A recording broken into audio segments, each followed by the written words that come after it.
오늘은 고사를 일컬어서 오늘날 펼쳐보고자 하는 것입니다. 철각, 신불에 관한 내용을 가지고 펼쳐보고자 하는 것입니다. 끊을절, 다리각, 마음심, 안이불, 절각, 신불. 다리가 부러져도 마음은 부서지지 않는다는 이순신이 말타기 시험 중에 낙마하여 다리가 부러졌으나 불굴의 의지로 다시 도전했던 고사에서 유래했다. 강인한 의지를 표현할 때 쓰인다는 절각 신불인 것입니다. 이순신은 1545년부터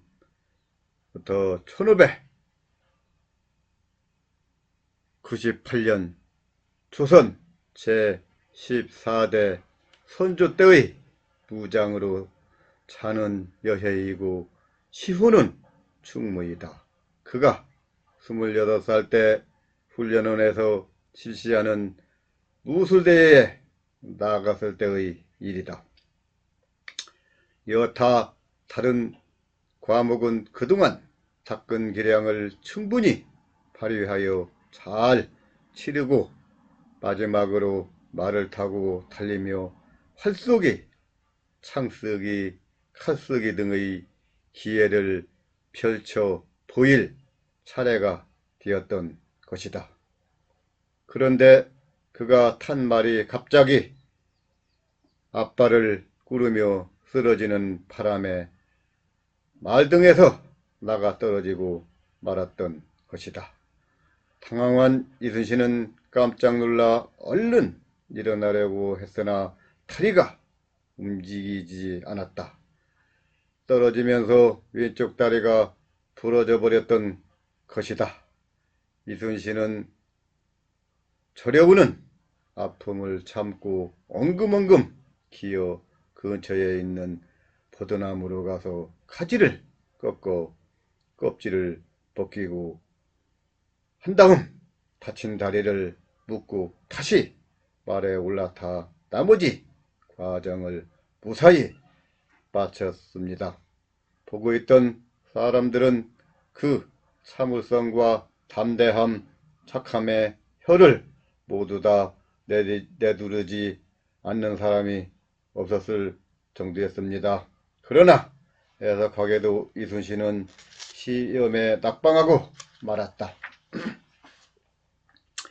힘든 과정을 최선을 다하여 시험에 응하였기에 섭섭한 마음과 아쉬움이 교차했다. 그러나 이순신은 입술을 꾹 깨물면서 실망해서는 안 된다. 다리가 부러졌다고 마음마저 부러져서는 안 된다는 마음을 굳게 가지면서 또 기회가 있지 않은가.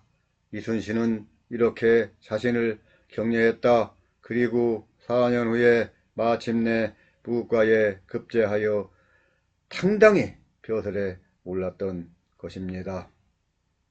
이순신은 이렇게 자신을 격려했다.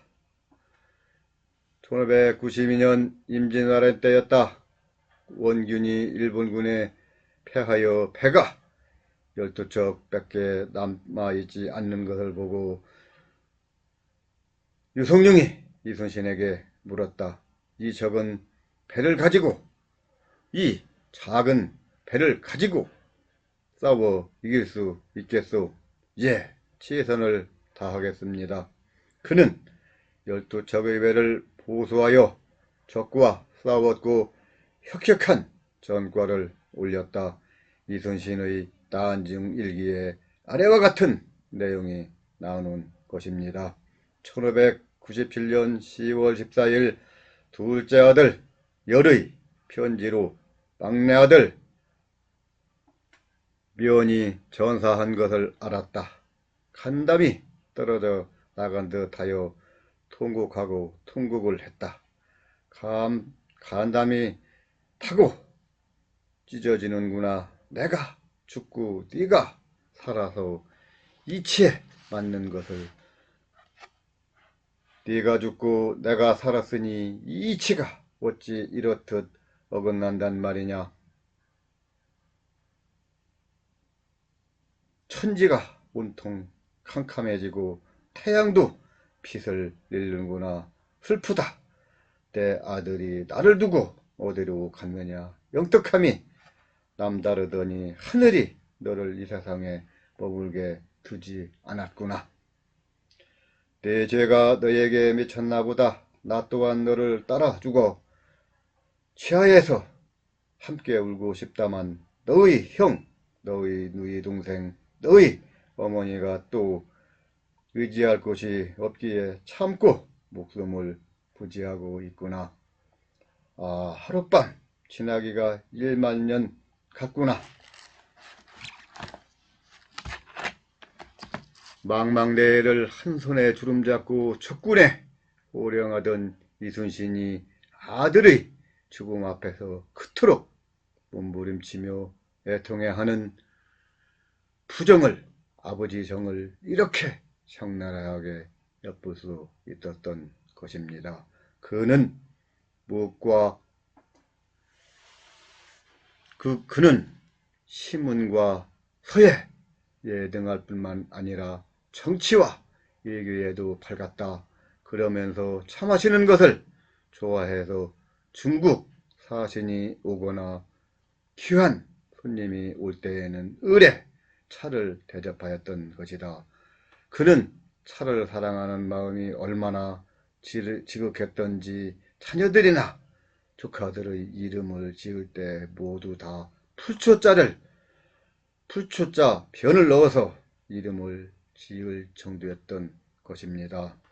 나안중일기는 이순신의 개인 일기에 불과하지만 임진왜란사를 연구하는 데 상당한 중요한 사례로 평가되고 오늘날 있는 것입니다. 해서 절각, 신불, 고사를 오늘날 소홀한 경향이 있으나 늘 동양사상 학문은 늘 사람 곁에서 예나 지금이나 한시도 쉬지 않고 혼백같이 살아 숨쉬고 있는 것입니다. 해서 한 번 살아나가는 인생사에서 우리는 항상 원고이지신을 생활화하여 옛것을 익혀 새것으로 창조하는 이러한 지혜와 설명성, 삶이 있어야만이 어려운 난국도 극복할 수 있다 하는 마음을 가지고서 고정 이학원이는 오늘날 어려운 세상 속에서도 새로운 창조와 창업 정신을 일으키는 발판으로 삼았으면 하는 마음으로 새로운 것을 알고 새롭게 창조하려면 온고의지신을 생활화하는 습관이 중요하다 하는 차원으로 절각 신물에 대한 고사를 일러서 오늘날 생활화하여 보았으면 하는 마음으로 펼쳐본 것입니다.